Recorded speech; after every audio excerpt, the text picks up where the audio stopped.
threat yesterday, and some serious reactions from some MPs, particularly from the minority side.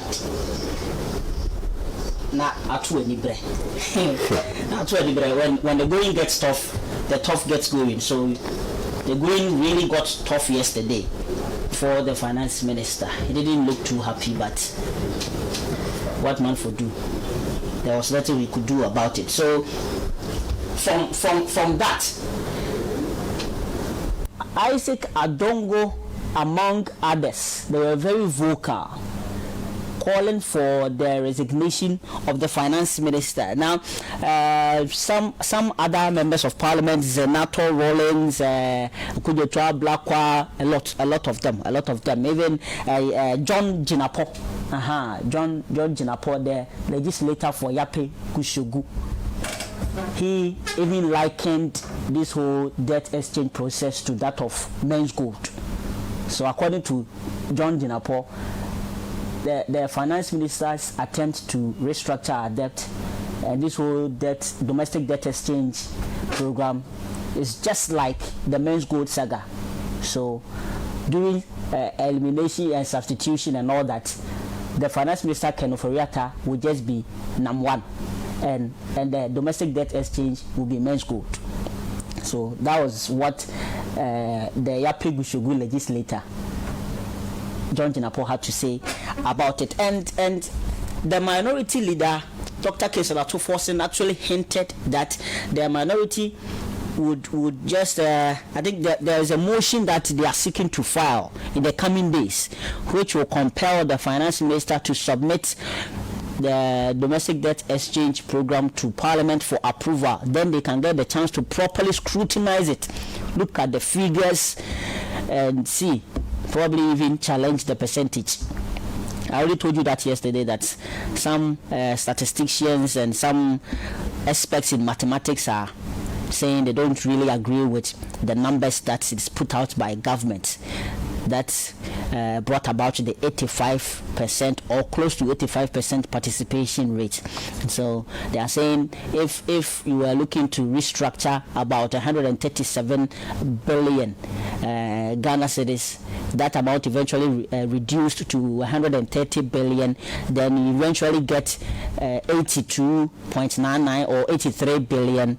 You strike the percentage, it wouldn't be 85, so it will be in the region of 60, 64, and so unless the eligible debt that the finance minister and government were looking to restructure actually reduced from the 130 to a much smaller amount, then maybe we would be talking about the 85. But per the information that is put out, from 137, that is like $11 billion, eventually reduced to 130 billion Ghana cedis, which is like 10.4 or 10.5 billion dollars.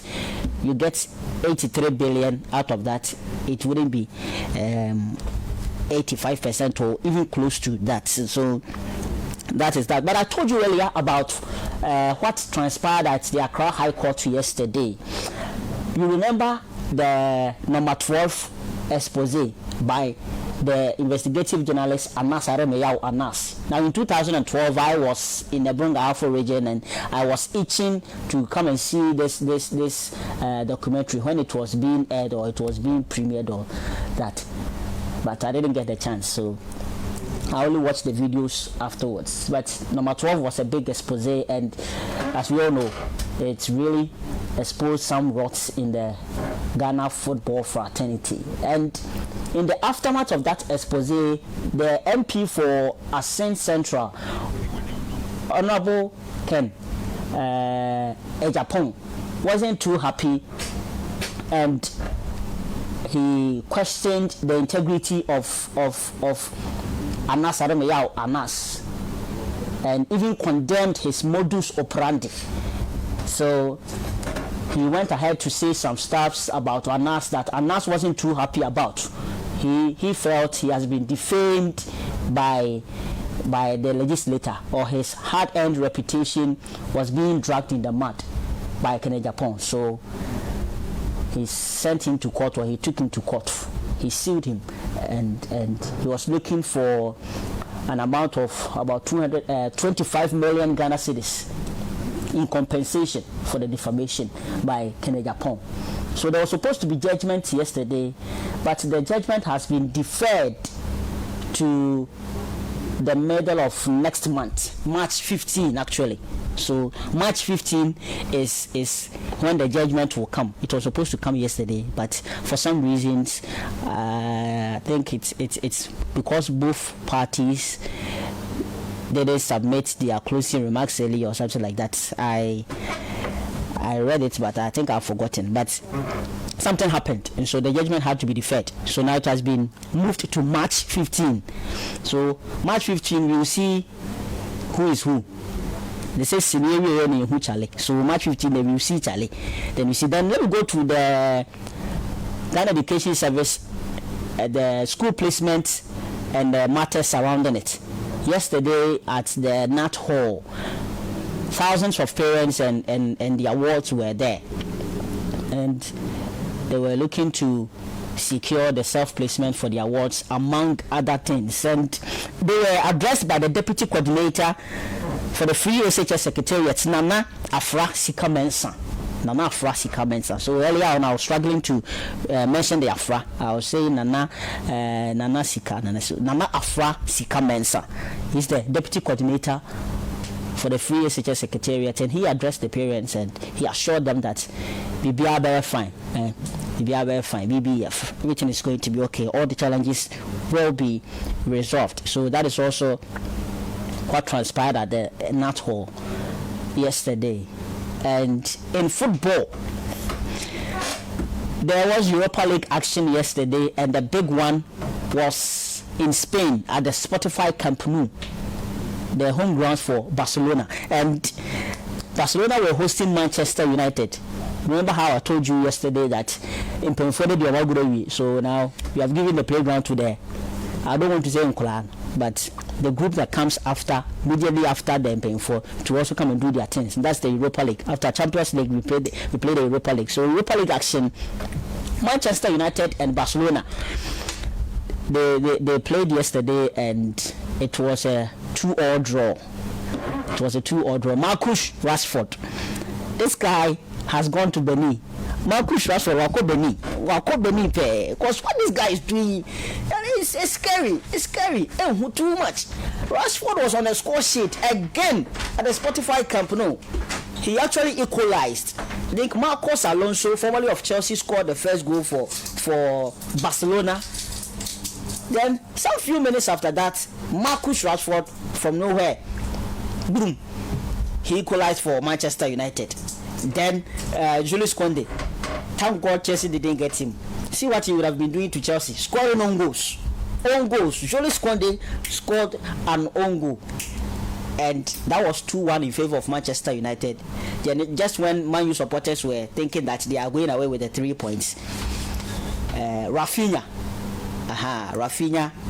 came and he also equalized for Barcelona. So it was a very, very interesting game. I actually didn't watch the game, but after the game I met some people who went to watch from these football centers and all that, making the arguments, Rashford, and I knew from the intensity of the argument, I knew that the game was very, very nice, and it was a very open game. 2-2, 4 goals in all.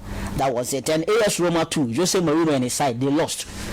They were beaten by 1-0. Juventus won, and other stuff. So, and let's come to what we have to do in the studios today. I told you earlier, we'll be talking about entrepreneurship and innovation, a solution to Ghana youth unemployment. Entrepreneurship and innovation. The statistics when it comes to unemployment, I told you earlier that it's not looking too good. According to the International Labour Organization, the ILO, the unemployment rate in Ghana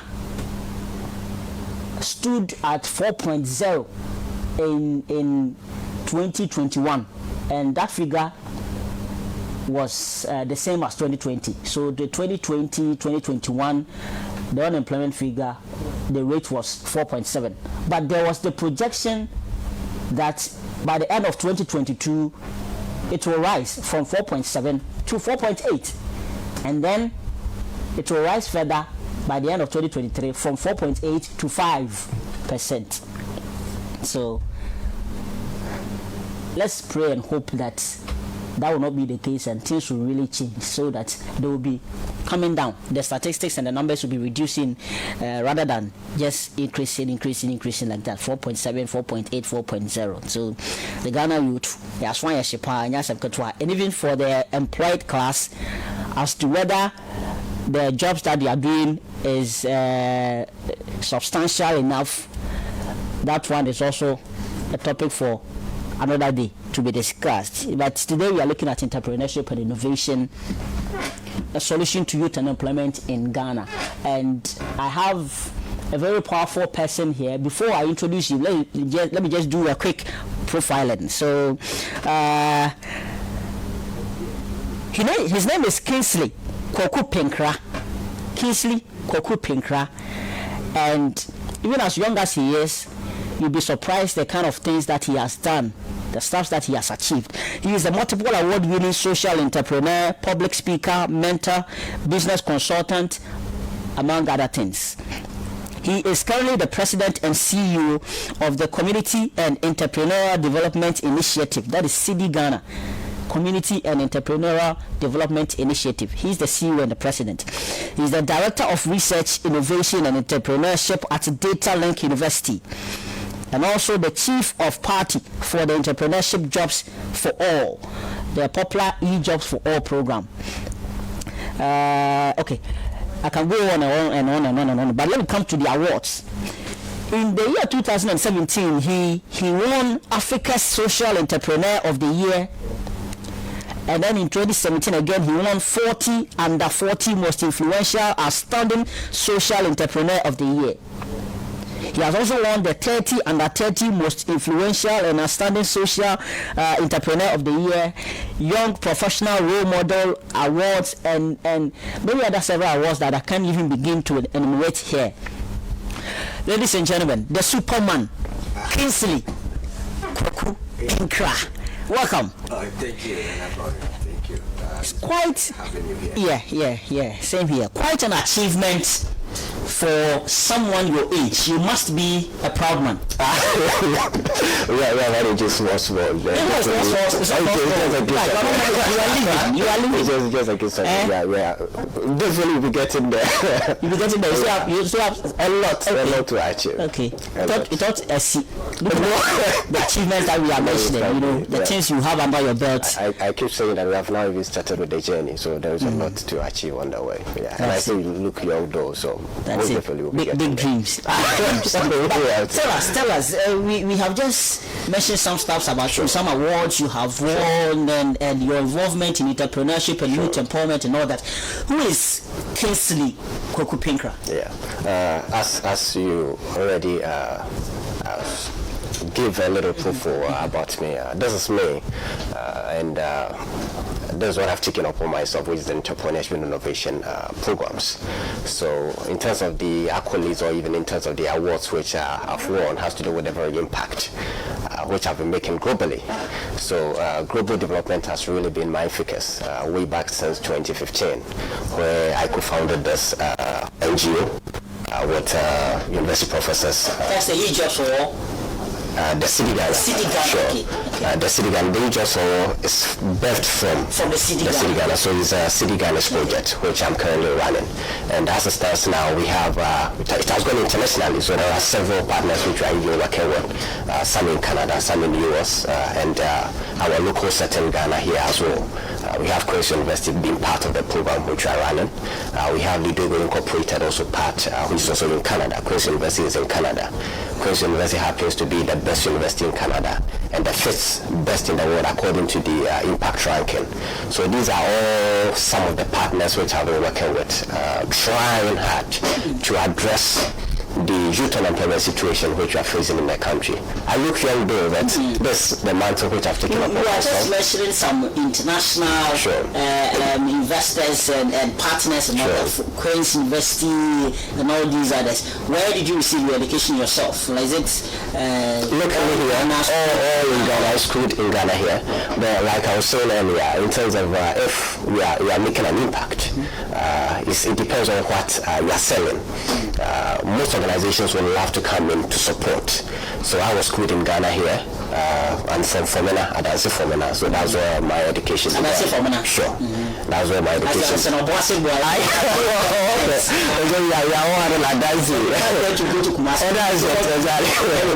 Exactly. So that's where my education began, from the primary, even to the secondary school. So I was even being schooled at Fomena. Fomena Mass. For Fomena Mass. Yeah. I went through that a few months at Mass. Yeah, so having gone through, that's to say that no matter where we get in the small differently, we can still Fomena to Accra is a long distance. Sure. You've been going along, and that's it. From Fomena to Accra, then move on. And that's it. So having finished schooling at a high school, I then proceeded to University, where I did my bachelor education and even at the master's level as well, all from University. Yeah. So therefore this idea started when I was in school, having realized there was a gap when it comes to professors making an impact. That's actually the next question that I'm about to ask you. So what did you really want to do growing up when you started your primary education, then the secondary at Fomena Mass and all that? Did you really want to become this youth advocate, someone to empower the youth, or did you have dreams of becoming a doctor? With this whole CEDI Ghana came in? From my own thinking, I realized that when I was growing up, I really had a very great interest in making an impact in the world. In the world? Sure. Not in Ghana, but making an impact in the world. So when I was in the final year in the university, way back years ago, I was thinking through on how best I can materialize this my dream. So that was when I got realized that there is a gap when it comes to university professors making an impact. And I also got realized that there is a lot of problem in our country. The universities makes research and other stuff, but when it comes to supporting the government, not sounding partisan, but whatever government who comes in power, we can't leave it to them for them only to do it. Like for instance, the youth unemployment situation which we are facing here. So why can't I join them together? We form a team, we get an NGO being set up. Then through social research and other stuff, we help the government address these societal problems. So that was how it began way back in 2014. So this business idea was being materialized and even got registered way back in 2015. And even that very year, I got a chance to go global. So I started with Queen Elizabeth, our late Queen Elizabeth program. He used to have an international program where young global leaders are being picked to UK, her palace, for them to go through a series of entrepreneurial training, mentorship and other stuff. I was then they reached out to me. Now we have gone through your profile. You know the very impact which I've started making in Ghana. And the focus has been we trying hard to assist the youth globally. So come on board, be a mentor, advise these youth so they could be like you. So it was a great honor to begin from being an advisory mentor for Queen Elizabeth's program. So you went to the UK for that program? Sure. It was globally a virtual mentorship sessions. Okay. And aside that one too, there were several ones as well. So having gone through Queen Elizabeth, that one has to do with young global leaders who are making great impact. To name a few, there are several people from Ghana here, one which I mentored a whole lot, which I don't want to mention name. They have even won MTN Heroes of Change awards and then a whole lot. Some even been in the media space. A whole lot, those who are making an impact. Queen Elizabeth picks you, groom you, for you to be who you want to be. So that's how the journey began. Having gone through that, President Clinton also in US. So from UK to US, President Clinton also in US, also heard of the very impacts which have been supporting these youth. So They also wrote to me that I should also come on board also to provide mentorship. His program is Clinton Global Initiative University. So that one too, I also went on board also to help these youth come out with these great ideas which they have. So I got to know much about business. I got to know much about business ideas, those who want to make an impact from the fintech, a whole lot. In terms of business ideas, great ideas, because we are dealing with global youth entrepreneurs, and this is how I got to have all these ideas. So from there, I also thought it right that then if I'm going global, what impact am I making in my country? What sort of impact am I also making in my country? We are battling with youth unemployment situation a whole lot, which when you read statistics is getting really bad, even from the COVID coming, which has also led to a lot of businesses also collapsing. So why can't I laid off jobs and all? Why can't I make an impact in the country? And from the way back in 2017, from the statistics, 2016 also statistics from World Bank, 48% of the youth being unemployed and a whole lot. I was like, I definitely need to do something, because the focus shouldn't be on the US, shouldn't be UK or whatever. I also need to make an impact. To come home. Sure, in my country. So that was when I started with this. Having a policy dialogue. So the first program which I did was for the ministers, the government ministers, those who do have a stake in youth unemployment situation. I invited all of them in a front table discussion with the foreign diplomats, US embassy diplomats, UK, Italy, Germany, to name a few, for them to come and share their country experience with us on how they were able to address the youth unemployment situation. So which ministers came with this? Those who are having a stake. So agric, sure. Those who have a stake when it comes to youth unemployment, address them. So agric, employment, trade, to name a few. And we also invited the Council of State members, so it was being chaired by Honorable Professor Margaret Amoakohene. So we were all in a roundtable discussion where we judged on how we can be able to address the youth unemployment situation. And with the foreign diplomats who wanted our invitation, we went to them to have a discussion with them, and we made them know that this is an issue which we need to address. And we have seen the remarkable progress we have been making in our country. So come and share your country experience with us. Come and share your country experience with us. So from all the discussion that we had, it became clear that for us to address youth unemployment situation in the country, there were 3 key areas which came out from it. Entrepreneurship was the topmost of all. From the foreign diplomats, the professors' research which they made, the ministers' policies which we had a dialogue on, and others. So it became clear that the key to addressing the youth unemployment situation in Akwame is entrepreneurship. The second is modernization of agric and industrialization. So I then took it upon myself to promote the entrepreneurship. And I'm glad we are now having the kind of things you are saying. So entrepreneurship is a way out of this whole youth and unemployment situation that we are facing in this country. That is an obvious fact. But oftentimes we even see the politicians being calling on the youth to venture into the private sector and entrepreneurship, starting something for themselves and all that. From your experience and with the exposure that you've had, why do we still have, of course there are some youth who are making strides like yourself, but we are talking about the greater number being employed in the public sector and others also not being employed at all. So why do we still have a significant number of youth, especially in Ghana, not doing anything for themselves? It's just that they are lazy, like as people say, and I say like the means is not there, the support and all that. Why do we have such a huge number of youth venturing into entrepreneurship? The focus has been on the mindset of people. It's like many Ghanaians, youth want the white collar jobs. So the first thing has to do with the mindset. But in terms of waiting to get a government job, there is a whole chain of the unemployed graduates. So basically the ordinary Ghanaian youth are employed in the public sector rather than start something for themselves or on their own. So the mindset. One factor and the truth of this is the job market was already even choked. Yes. If you check from statistics, not less than 100,000 graduates have been churned out every single year. Recently, I think with this year, there are about 115,240. 150,240, which is 115K over, who are doing their national service.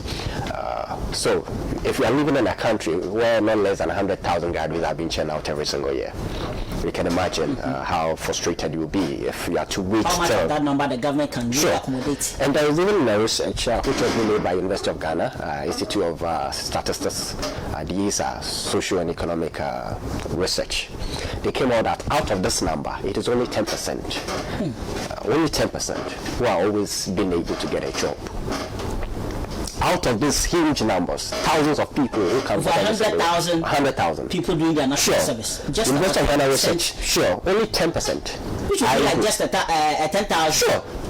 Are able to get a job out of these great numbers. And even recently there has been, in terms of the the Ghana Statistical Research, which also came, the Ghana Living Standard, GLSS, their report which also came. The Ghana Statistics also came out that for us to be able to address this problem which we are facing in the country, we need to, in terms of push people, 85% of the youth into the informal sector before we can be able to address the youth unemployment situation.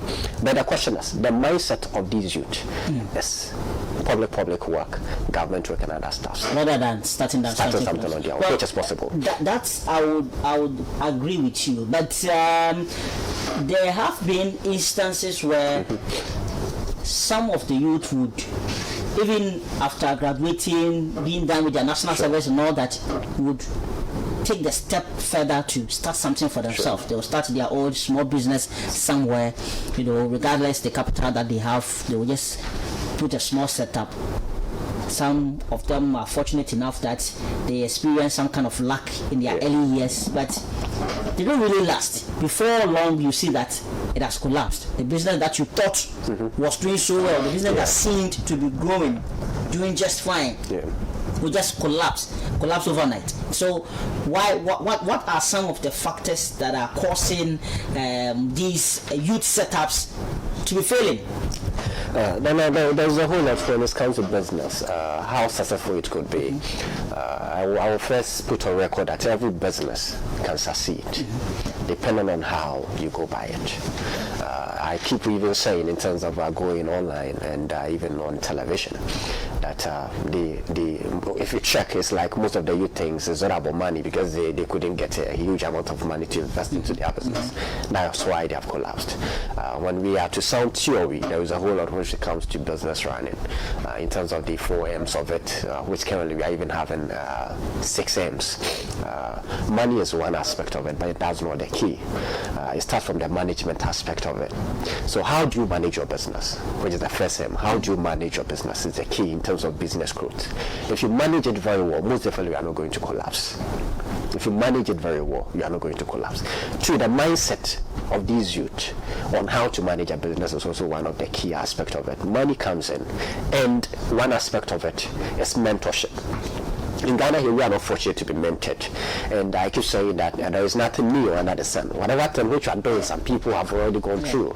So even when you come into our program, there are several mentors, which with time I'll talking much about the program which we are running here in Ghana. So we need to be coached. We need to get industry aspect. I still learn. I have several. For me, I don't have even only one mentor. Several mentors. Depending on what I'm doing. Locally and even international as well. So, because I see to be that's the way to go. Whatever that you are doing, some people have even gone past you before. So why can't you go to them for them to help you out, or even share some of their experience with you, which in turn will even help you? And that's what you are lacking in the country. That's what we are lacking in the country. So basically, you are saying that most of these setups are failing because it's not only about money. It's not only about money. But then you are talking about the prospective entrepreneurs fail to recognize some people who have done what they're doing and go to them for experience and assistance. That's it. So would that be overconfidence or just I don't know. What would that be if I am trying to do this? I know this person has done that and succeeded, but I am failing to go to the person to seek assistance or support or some advice of a sort. Sure. Would that be overconfidence on my part, or perhaps disbelief in what the elderly has done? But it's always good to learn from someone. It's always good to learn from someone. So I will think that in terms of you trying to do something, most definitely you can get someone you could learn from. There are several ways you can do it. It's not exactly as they are teaching you, that's how you are going to do it. So even in terms of innovation, innovatively, how can you also fine-tune yours to also be different in terms of how they are doing it? Because in terms of competition, if you have to go and do the same thing, most definitely you are not going to get a market. You're not going to get a market. So innovation comes in, and entrepreneurship, one aspect of entrepreneurship is creativity and innovation. How differently can you think outside the box? The one even who is even training you, how differently do you see what he has been doing it, and how can you also channel it in a different way as well? And one thing which I've also realized is even for the mentors or the successful entrepreneurs in the country, most of them are not willing to support these youth. So that also becomes a challenge. But I'm grateful, even with this program which you are doing, a lot of successful entrepreneurs. Kudos to Nana Dr. Michael Kama, being part of a program accepted to also groom the youth of the country. Professor Emeritus Stephen Adoa also being on part, also to support this youth. So we are getting there. We are bringing on board all the successful entrepreneurs in the country to support these youth of the country. Let's talk about your baby born out of the CEDI Ghana umbrella. That's the e-jobs for all. Tell us about it. What is the e-jobs for all? Okay, the e-jobs means entrepreneurship jobs for all. Entrepreneurship jobs for all. Sure. E-jobs for all. E-jobs for all. For all. Sure. It's for all. We seem to be that. On the Exactly. We seem to be that. It's like there has been a growing myth that entrepreneurs are always being born. If you are not being born an entrepreneur, most definitely you can't be an entrepreneur. I just want to change that mindset. Because there are. You subscribe to the popular notion that entrepreneurs. Sure, I'm born. Oh, I can't be an entrepreneur because I'm not born. Yeah. Oh, how far woman I can be. Entrepreneurs can be made. They can be made. And like I was sharing some experience from the global setting where I've gotten the opportunity to engage with these youth. We were making them. It's just about aspiring to be an entrepreneur based on how connected you are. You could even come into the program for us to groom you. So it's most possible. It's most possible. So we are making entrepreneurs in the country, and it is a project. The Youth for All is a project which are running to address the youth unemployment situation in the country. One of a program which has never happened in our history of our country. I'll explain to you for you to know the reason why I'm saying that. How exactly does the Youth for All seek to address the unemployment situation in the country? What we are offering is, like I initially told you, we have several partners who are on board who are supporting, even from the international organizations who are supporting for us to address the unemployment situation. And what we are offering is a fully funded entrepreneurship and innovation training from one of the best universities you can name of in the world, which is Kingsley University. So those in Canada. So those that we select get a chance to go through this program for free, fully funded opportunity. If you have to go to Canada to pursue that same program which we are offering in Ghana here, would have cost $54,000 Canadian dollars. But this university, based on the very impact they have seen that we can make together in this country, have waived everything for free. So as it stands now, we have 1,000 entrepreneurs which we have selected who are going through this virtual entrepreneurship and innovation training. So they get the chance to learn. It is not a theory thing which we are doing. It is a practical content being tailored to our local setting here, which they have made for us. So we are not going to do any theory assessment or whatever. A practical assessments and everything, design thinking, system thinking, things like that, something which can help you build on your business idea if you get the opportunity to join the program. So Queen's University first takes you through their lecture series. We have what we term as a whole lot lecture series, some being recorded, some also going live, where those that we select get the chance to go through this program. We also think that it is only the training which is also the key. Mentorship, which I initially told you, is also one of the main then which you need also to promote when it comes to business growth. So whilst Queen's University Training, we have one global mentorship organization, which is a group of international business experts who have come together to also drive a change. We call it Lead, Do and Go, Lidogo Incorporated. They are also in Canada. They are a group of business experts who have come together to drive a change in the world. So once Queen's University trains you, these business experts, we assign you to one of them, was to provide you with a mentorship and the coaching session. So you get a chance to discuss whatever problem which you are facing in your business with them for assistance. We have senior mentors. We have a whole lot of successful business entrepreneurs, not only in Ghana here. I've did mention of some successful entrepreneurs also part of this program who are supporting. So you also get a chance to not only expect in Ghana here, but internationally expect also who also comes on board. We have some even in Germany, PwC senior manager, he does Zuka, big part, all of this helping drive these entrepreneurship growth in our country. It is a project we are using to address the youth unemployment situation. So we begin with the training, we proceed to the mentorship side, and we also visit that some people haven't gone through the growth stage of it. Most definitely we are going to need a fund. So we have several investors also on board, having you pass through all this, the last stage of it, then we connect you to these investors, some angels, some impact investors, and it all has to do with the very impact which you are making. You'll be amazed, a lot of organizations who would love to come and make that drive with you, and it became very easy. These organizations even accepted to even come on board to assist. So the e-jobs for all is on the lookout for people who have already started something small, or people who have dreams and visions of setting up something. Which one? It is a project we are using to address the youth unemployment situation. So we are now working with 1,000 people. 1,000 people 1,000 who are already entrepreneurs, but sure. Small startups. The focus isn't only those who already have their business. Okay. So with the 1,000 which is selected, 54% were those who already have in their business. 54% already have their own business. Which is the SMEs. Okay. The other 46% are the aspiring ones, those who aspire to be an entrepreneur. Because we just want to leave people out. You will be amazed that having gone through the program, going through design thinking, system thinking and other stuff, some could even come out with another business initiative that those who already have their businesses. Yeah. So an opportunity will also be given to these aspiring ones as well. So for instance, the unemployed graduates, if you are an unemployed graduate and you aspire to set up your own business, the opportunity was there for you to apply. We have closed the application process, which we have now selected, and we are in the program. We have the fresh graduate as well. We have the national service personnel, and even students, because we also want to build the students while they are in school. So students are part from the various universities. As a stands, we have University of Ghana on board, we have KNUST on board, we have JCCD Design Institute Africa also on board, and JCCD is where we are even going to have the in-person training at North Legon. We have Data Link University, where I work as the Director for Research, Innovation and Entrepreneurship, also on board. We are trying to also bring all the universities in the country on board for us all to drive this change. So it's not only going to be these 4 universities, but with the pilot and the initial stage of it, that's why we are starting with only these 4. All universities in Ghana are going to be reached out for them to come on board, because there's no costing anything. It's just a free offer.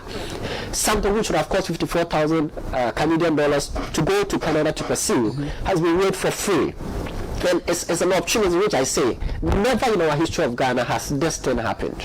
Having international business aspect also driving change, and even with the local ones, because the local business aspect, we're not even supporting the youth, but they are now part of our program, also supporting great men, supporting these youth for them also to make an impact. So it is a project which we are running to address the youth unemployment situation, and we have envisaged that within 5 years, which we have set ahead of us, most definitely we are going to groom a lot of the youth and to have big businesses. So those who even come in our program, one aspect of it which we are expecting is we are not expecting to think small, just think big for us. So we have several stages of our program. We pass from the stage 1 to the stage 2 based on your commitment. Then we end up doing at the stage 3. So we are expecting you to think big. Assuming we want to go into maybe the production side, maybe farming.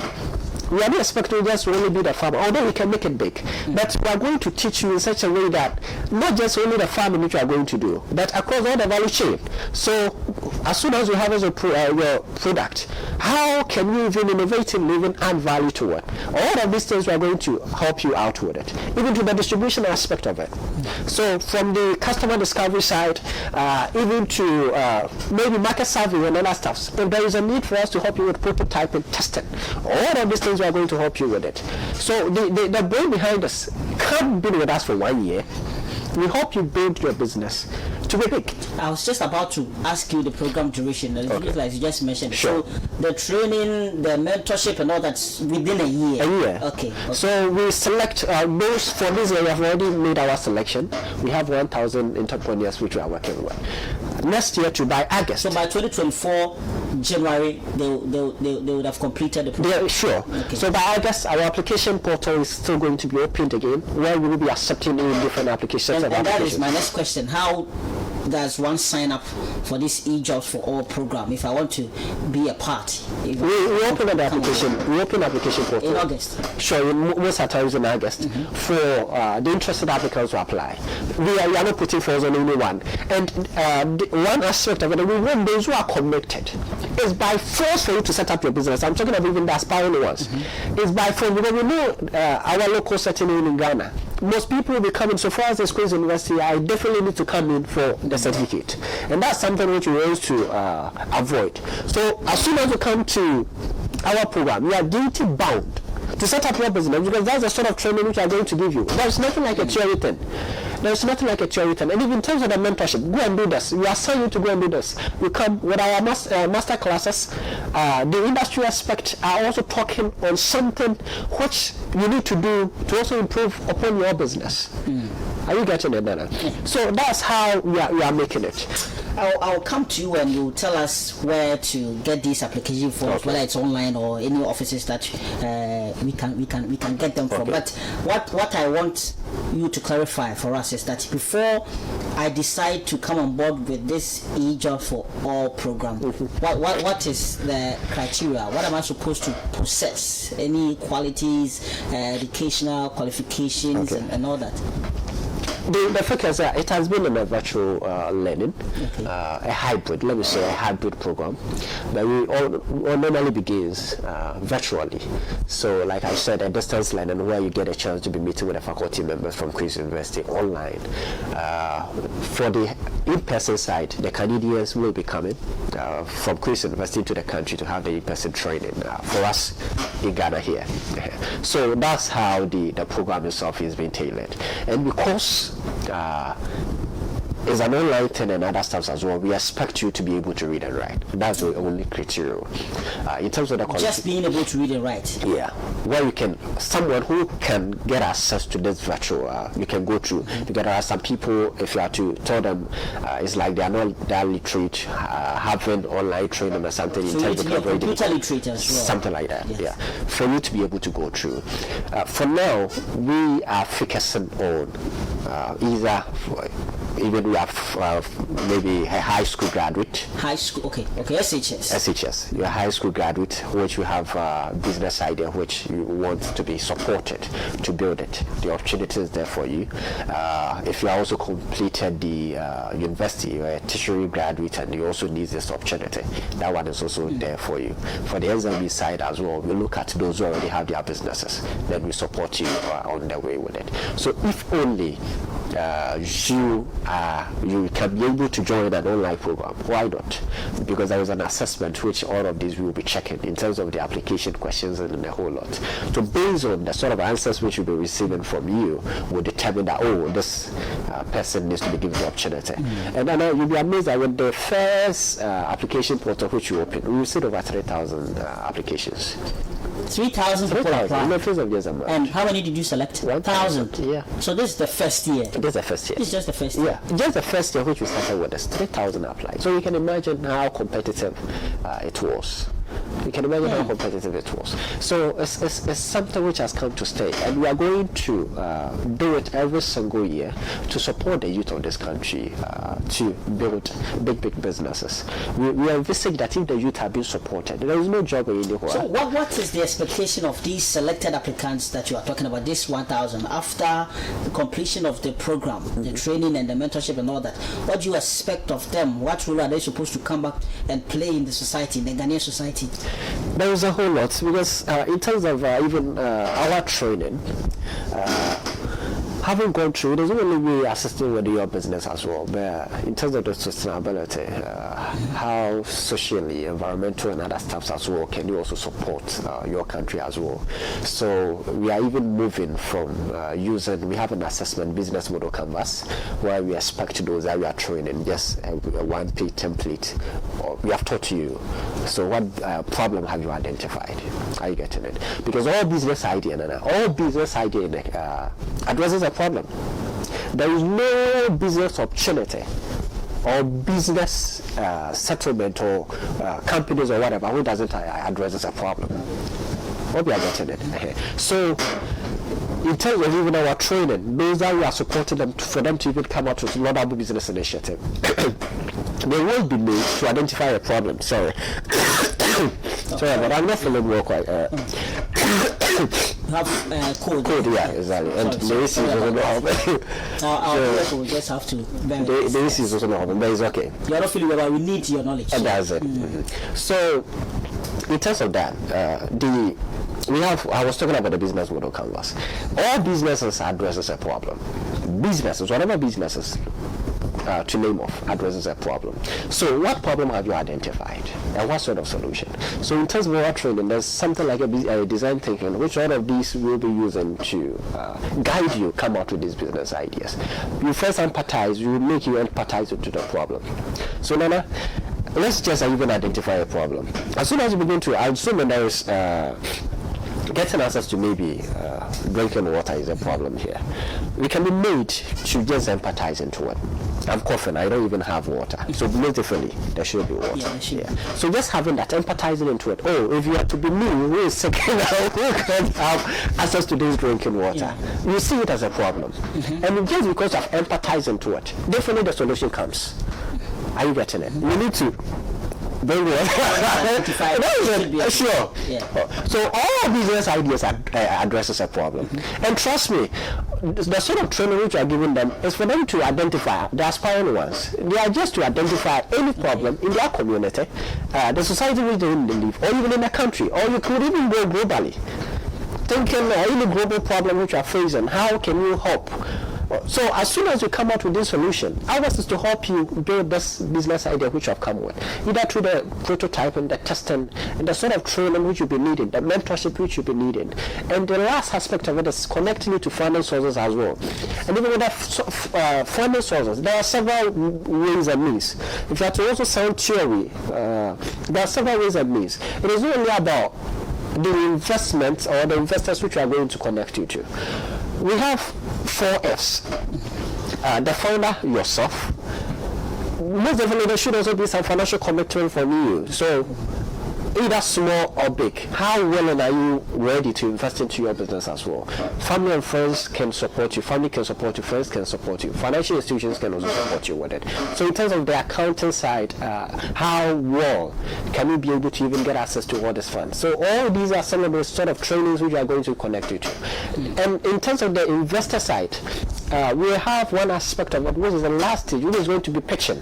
Those who are able to move through all the stages of the program to the final stage will get a chance to pitch in front of investors globally.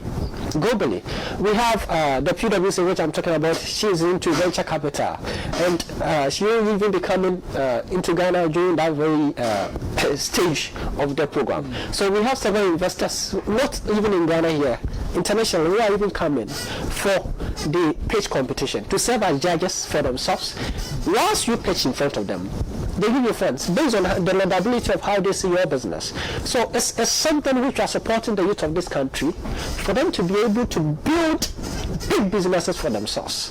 But you have been talking about foreign or international supporters or partners. Sure. All this while.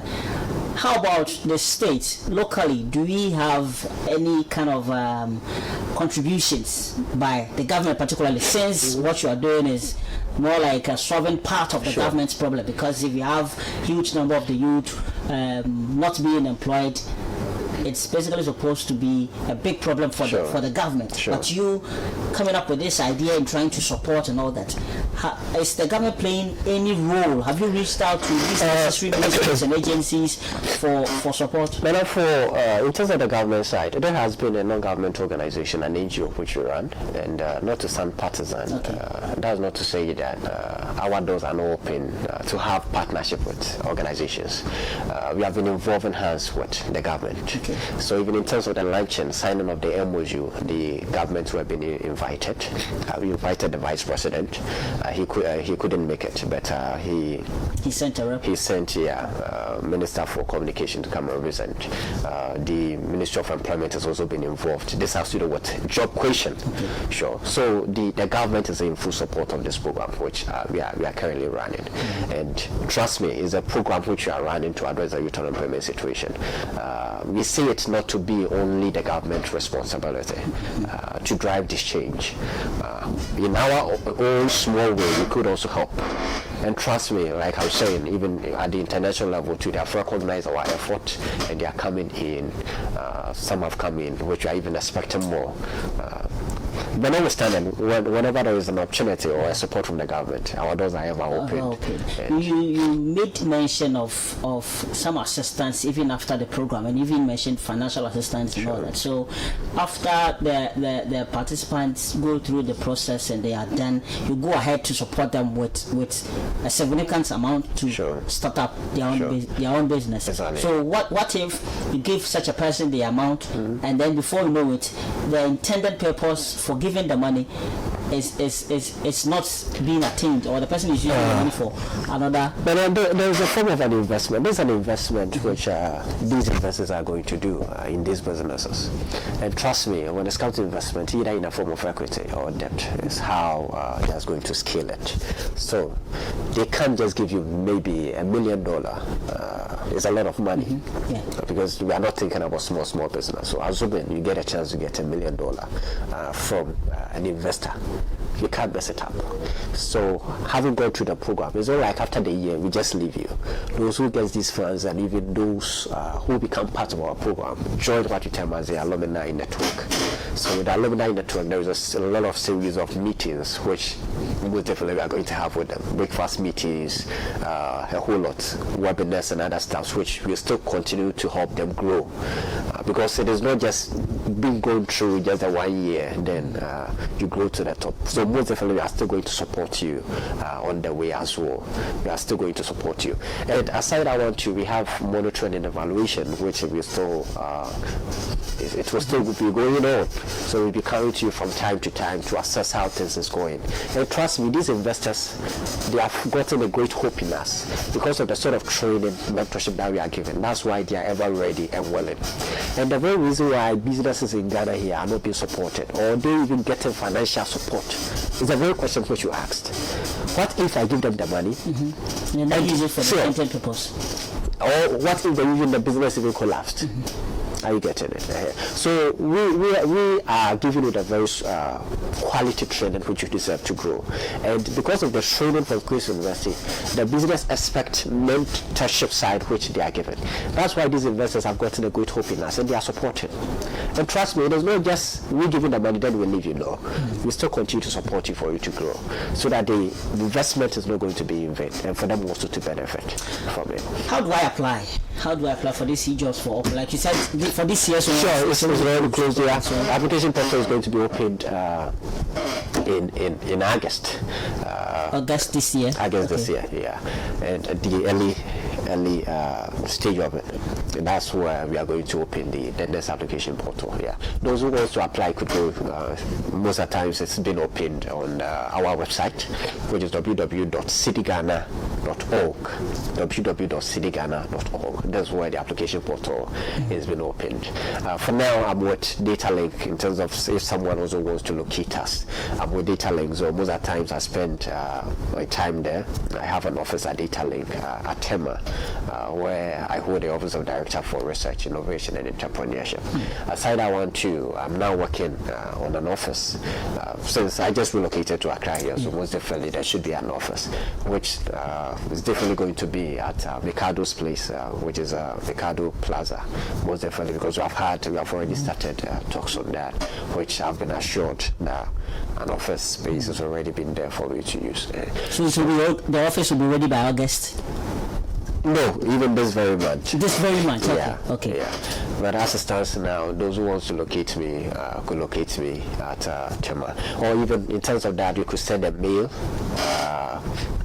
in my contact number as well. I could also give it out so that they could reach me. Those who want to reach me could reach me on the 0205 2000, which is 2000. 0205 2000. 2000. So 0205 2000. Sure. That's your personal number. Sure, so if I should call right now, most to reach you personally. definitely are going to reach you on that. And they could also send a mail to info@cedighana.org, info@cedighana.org, or Pinkrah.k. Pinkrah.k at QueensU, which is Queen's University.ca. Pinkrah.k at QueensU.ca. In the course of our training too, we have several partners, CEDI being part of it, which is Joyce Ababu Institution at North Legon. So that one too, they could also go there. We have a rep there, Madam Akosia, the registrar, also taking charge of it. So in terms of inquiries or anything, they can also go to them. And trust me, even Joyce Ababu Institution also happens to be the best when it comes to creative art, even the whole of West Africa. So they are doing really amazing, so they could also go there also to make whatever inquiries. University of Ghana is on board, KMS is on board, and it's a link to being a premier university in Tema as well, which I'm also driving a change there as well. They could also come in to be supported.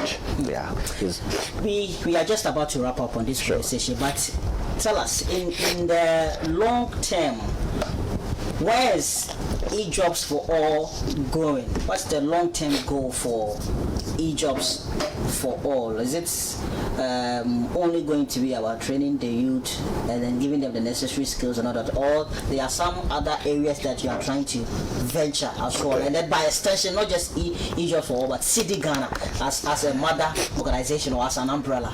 Yeah. For the time being, in terms of our growth, organization is just to grow, and that's a very training which we are giving the youth. What we stand to do in terms of the sustainability, we are, there is an MOU which we have signed, and it's going to exist foreseeably. It's not going to be just a 1 year or 2 years term then, because we see it as a need to support the youth every single year, because the graduates keep churning out every single year, which I did mention 115,000 have been churned out. Sure, have been churned out. So, and the job market is already choked. So if you just provide within a year and you stop, most definitely you still can't address the unemployment situation. So every single year this program is going to take place. So we pick them, we make them go through the program within a year. We are also working on innovation centers, and whatever university which comes on board, been mandated to have an innovation center. So JCCD has already had years. Data Link also. University of Ghana. Last week I was with University of Ghana where they had their launch, and I was being invited for it. A very big edifice, storyboard, in which they have set up their business school. They call it University of Ghana Business School Incubation and Innovation Hub. A very big building which they have constructed to use for incubation and other stuff, something like this which we are doing. So all these universities are coming out with innovation hubs to support the youth. So most definitely we are getting there. And personally too, I'm also working on innovation center, which with time, if maybe your viewers will also be coming in to assist, whether investors or other stuff as well, that is an opportunity.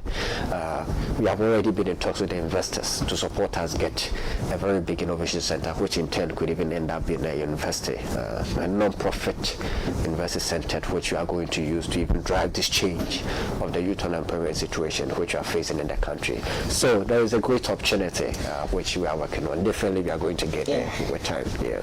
The dream is certainly big for the CEDI Ghana, eJobs for All, and the associated setups. But Kingsley Kwaku Pinkrah is one of the budding young entrepreneurs that we have here in Ghana. And trust me, Ghana really needs more of him. So if Ghana should have like 10 or maybe 15 of Kingsley Kwaku Pinkrah, then who are all doing, stuffs in their own way to help liberate the Ghanaian youth from this bondage of unemployment, then we wouldn't be talking about these numbers, which seems to be rising by the day of the numbers of unemployment. So thank you very much to Kingsley Kwaku Pinkrah for your wonderful words and education and inspiration and all that this morning. But let me take your final words, your last words to our viewers and to any entrepreneur or any prospective entrepreneur watching us this morning. Your final words. Okay. The final words which I'm going to give to the entrepreneurs of this country is don't ever give hope. Let's continue to drive the change which we are having in our country. And trust me, you'll be amazed how awesome or how big your business itself is going to be. So we shouldn't lose hope. Just identify, even for those who aspire to be an entrepreneur, let me give this also to them. Just think of any problem. Think where you are living, your community, or even in Ghana. Just think of any problem. Empathize into that problem and try and see. You just empathize into it and see if a solution is afforded come. As soon as the solution comes, you reach out with a prototype, with a testimony, and other stuff. I'm ever ready and willing to support you to build that business. Yeah. Coming from the man himself, so basically what he's saying that the first step to becoming an entrepreneur is to identify a problem. So if you're not a problem identifier, there's no way you can be an entrepreneur. So where there is a problem, that is where there needs to be a solution, and in creating the solution, that will become the business for you. So that's it. This is AM Ghana on Adoa Television. My name is Nana Kwame Socrates. I hope you enjoyed this conversation and you learned a thing or two from it. I certainly did here, but I'm going for a quick turn. I'll be back, and then we have some more discussions on the show. Don't go anywhere.